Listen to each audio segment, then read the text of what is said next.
The term digital disruption has been devalued. It's being used at every possible level in conferences, on television, in the press and so on.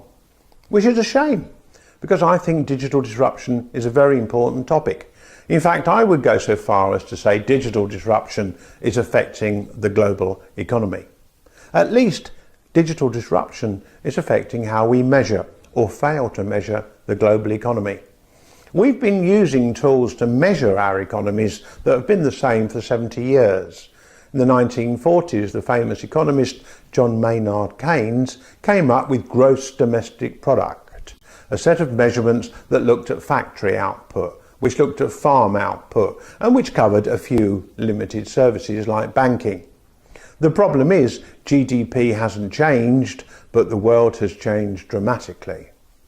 Today, so many services are delivered digitally that it's difficult to measure their impact on our well-being, on our economy.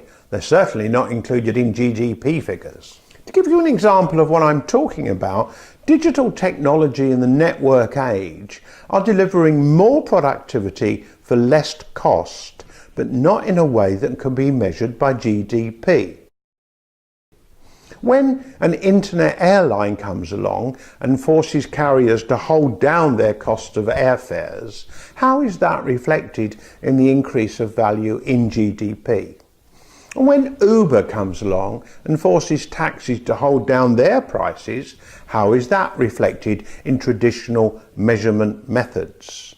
And then we've got the disruption of ordinary retail. Amazon and the like are holding down retail prices everywhere. We're seeing the same sort of disruption with hotels, Airbnb, and all of the other sharing economy apps that are changing the way we live. In other words, we're getting much more productivity, more quality in our life, but we're not increasing the sort of output measured by GDP.